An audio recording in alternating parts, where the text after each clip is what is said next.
ஓம் come கணபதையே நமக. ஓம் come கணபதையே நமக. என் அன்பு குழந்தையே, இந்த மங்களகரமான தினத்தில் உனது பிரச்சனைகளை தீர்த்து வைக்க விநாயகர் உன்னை தேடி வந்திருக்கிறேன். இந்த பதிவை முழுமையாக கேள் தங்கமே. என் செல்ல பிள்ளையே, என் அன்பு குழந்தையே, உன்னுடைய வாழ்க்கையில் அது கிடைக்கவில்லை, இது கிடைக்கவில்லை, நிம்மதியில்லை, சந்தோஷமில்லை என்றுதானே வருத்தப்பட்டு கொண்டே இருக்கின்றாய். உன்னுடைய பிரச்சனைகள் எல்லாவற்றிற்குமான தீர்வைத்தான் இப்போது நான் மொழிய வந்துள்ளேன். இதை கேட்டுக்கொண்டிருக்கும் உன்னிடம்தான் பேசிக்கொண்டு இருக்கின்றேன். இப்பொழுது கூறப்போகும் இத்தனையையும் உனக்காக மட்டுமே. உன்னுடைய வாழ்க்கைக்கு 100% பொருந்துவது மட்டுமே. எனவே இடையில் இடராமல் இறுதி வரை கேட்டாயானால் உறுதியான நன்மைகள் விளையும். இப்போது நான் கூறும் இந்த 8ம் உன்னிடம் இருக்கின்றதா என்று சரிபார்த்துக்கொள். இல்லை என்றால் அடைய முயற்சி செய். இந்த 8ஐயும் நீ எட்டி விட்டாயானால் உன்னுடைய வாழ்க்கையில் நீ நினைப்பதெல்லாம் உனக்கு கிட்டிவிடும். முதலாவது, இந்த உலகத்தில் எதுவுமே நிரந்தரமில்லை என்பதை புரிந்து கொள். நிலையற்ற ஒன்றின் மீது நீ நம்பிக்கை வைத்தால் அதனால் கிடைக்கப் போவது என்னவோ ஏமாற்றம்தான் மகளே. உன் உடலுக்குள் இருக்கும் ஆன்மாவை தவிர இங்கு எதுவுமே நிரந்தரமில்லை. இரண்டாவதாக, உன்னுடைய கர்மாக்களை எல்லாம் தட்டி கழித்து பயந்து ஓடுவதில் விடுதலை கிடைப்பதில்லை. எதற்காக இந்த பூமிக்கு வந்தாயோ, எதை நோக்கிய பயணத்தில் ஈடுபட்டு கொண்டிருக்கின்றாயோ அதை தயக்கமில்லாமல் தைரியமாக நிறைவேற்றுவதன் மூலமே உனக்கு உண்மையான விடுதலை கிடைக்கின்றது. எனவே எல்லாவற்றையும் எதிர்நோக்க கற்றுக்கொள். மூன்றாவது, சர்வ நிச்சயமாக உனக்கானது. ஒரு செயலை செய்ய நினைத்து விட்டால் அல்லது ஆரம்பித்து விட்டால் அதனால் கிடைக்கக்கூடிய விளைவுகள் என்ன என்பதை தெரிந்து கொள்ள வேண்டிய அவசியமில்லை. அந்த செயலை முழுவதுமாக ஈடுபாட்டுடன் செய்து முடிக்கும் போதே அதில் தோல்வி இற்றாலுமே கூட உனக்கு மன திருப்தி முழுதாக கிடைக்கின்றது. வெற்றியையும் தோல்வியையும் சமமாக கருது. தோல்வியுற்று விட்டோம் என்று முயற்சிப்பதை ஒரு நாளும் நிறுத்திவிடாதே. நான்காவதாக, புத்தர் மகான் கூறியதை போன்று, கிருஷ்ண பரமாத்மா கூறியதை போன்று, ஆசையே துன்பத்திற்கு காரணம். ஆசையை உன்னுடைய கட்டுப்பாட்டில் வைத்துக் கொள்ள வேண்டும். எந்த அளவிற்கு உன்னுடைய ஆசைகளை குறைத்துக் கொள்கின்றாயோ அந்த அளவிற்கு மகிழ்ச்சி என்னும் திறவுகோல் உன்னிடம் தானாகவே வந்து சேரும். ஐந்தாவது, தாழ்வு மனப்பான்மை என்னும் தூசியை அகற்றினால்தான் தெளிவு என்கின்ற கண்ணாடி உனக்குள் தென்படும். கண்ணாடி போன்ற தெளிவான உள்ளத்தை அடைய தாழ்வு மனப்பான்மை என்னும் தூசிகளை துடைத்து தெளிவையும் தன்னம்பிக்கையையும் அதிகரிக்க செய்ய வேண்டும். ஆறாவதாக, உன்னுடைய வாழ்க்கையில் எந்த விஷயத்திலும் ஏறக்குறைய இருக்கக்கூடாது. சமநிலையாக எல்லாமும் இருக்க வேண்டும். பசி, தூக்கம், துக்கம், துன்பம் என எல்லாமே கூடவோ குறையவோ இல்லாமல் சரிசமமான அளவில் நீ வைத்திருக்க வேண்டும். உன்னுடைய மனதிற்குள்ளும் எல்லாவற்றையும் சமமாக எடுத்துக்கொள்ளும் பக்குவத்தை நீ பழக்க வேண்டும்.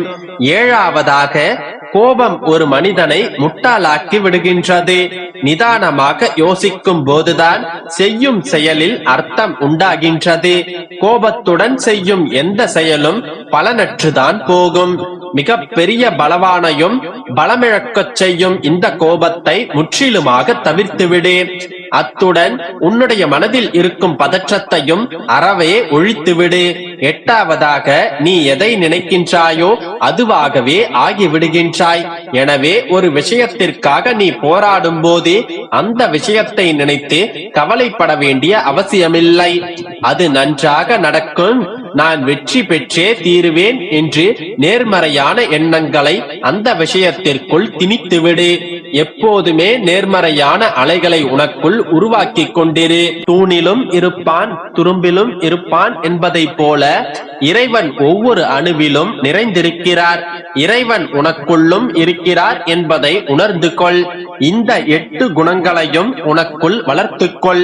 எது கூட குறைய இருக்கின்றது என்பதை பார்த்து அதையும் சமநிலைப்படுத்திக் கொள்.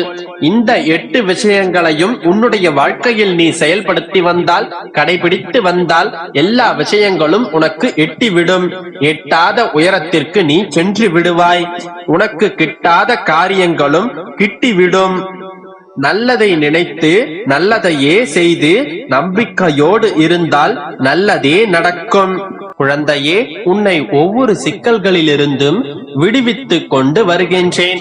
ஆனால் நீயோ ஏதாவது ஒரு புதிய சிக்கலில் வலிய போய் மாட்டிக்கொள்கின்றாய். அதிலிருந்து வேகமாக வெளியேறவும் தெரியாமல் மாட்டிக்கொண்டு முழிக்கின்றாய். எதை செய்தாலும் என்னிடம் கேட்டு செய் என்று நான் கூறுவதை அடிக்கடி மறந்து போகின்றாய். நீ யோசனை செய்து கொண்டே இருப்பதால் நீ நினைப்பது நடந்து விடுமா? அதற்கென்று நேரத்தை நாம் உருவாக்க வேண்டாமா? நீ எதிர்பாராத விஷயங்களை எதிர்பாராத நேரங்களில் நான் செய்து கொடுத்தேன் அல்லவா? அதேபோல் எல்லாம் சுகமாக முடியும். உனது முயற்சியை கைவிட்டு விடாமல், எந்த பலனையும் எதிர்பார்க்காமல், மனதை சலனமின்றி வைத்துக் கொண்டே உன்னுடைய வழியில் செல். அந்த வழி முட்கள் நிறைந்ததாக குண்டும் குழியுமாக இருந்தாலும் நீ நடப்பதற்கான மலர்பாதையாக நான் மாற்றித் தருவேன். எப்போதும் என்னுடைய நாமத்தை உன்னுடைய நாவில் வைத்துக்கொள். என்னுடைய உருவம் உன்னுடைய கண்களில் நிலைக்கட்டும். உன்னுடைய இதயமோ என்னுடைய ஆன்மாவை சிம்மாசனம் போட்டு தன்னிடம் அமர்த்திக் கொள்ளட்டும். இப்போது உன்னுடைய வாழ்க்கையில் ஒரு முடிவெடுக்க தெரியாமல் திணறிக் கொண்டிருக்கின்றாய். சரியா தவறா, இதுவா அதுவா, நடக்குமா நடக்காதா, இதுதானே உனது குழப்பம்? சரி, ஒன்று செய். இன்று இரவு எந்த குழப்பங்களுக்கும் இடம் தராமல் மனதார என்னை வேண்டி ஒரு 5 நிமிடம் உன்னுடைய குழப்பங்களையும் கேள்விகளையும் கண்களை மூடி என்னிடம் கேட்டுவிட்டு நிம்மதியாக உறங்கச் செல். உன்னுடைய அத்தனை குழப்பங்களுக்கும் கேள்விகளுக்கும் உன்னுடைய கனவில் தோன்றி நானே தீர்வளிக்கப் போகின்றேன். கனவிலாவது என்னுடைய வார்த்தைகளை கவனமாக கேள் மகளே. உன்னுடைய கேள்விகளுக்கான தீர்வு வெளிப்படையாகவோ அல்லது மறைமுகமாகவோ நான் சொல்வேன். நாளை விடிந்ததும் நீ கண்ட கனவை யோசித்துப் பார். அதில் உனக்கான தீர்வு நிச்சயம் இருக்கும். இன்று இரவு நீ நிம்மதியாக உறங்கு. நாளைய விடியல் என்பது உனக்கானது. உன்னுடைய பிரயத்தம் ஏதுமின்றி நீ நினைப்பது அனைத்தும் தன்னால் நிறைவேறுவதை உணரப்போகின்றாய். அனைத்து விஷயங்களிலும் ஜெயம் உண்டாக, ஜெயம் தரும் கடவுளாக உன்னிடம் இருக்க நான் விரும்புகின்றேன். நான் சொல்வதை மட்டும் புரிந்து நடக்க கற்றுக்கொள். எப்போதும் பொறுமையாக இரு. இனி எதற்காகவும் எப்போதும் கலங்காதே. தெளிவான மனதுடன் இன்று இரவு உறங்கச் செல். கனவில் சந்திப்போம். நம்பிக்கையோடு இரு.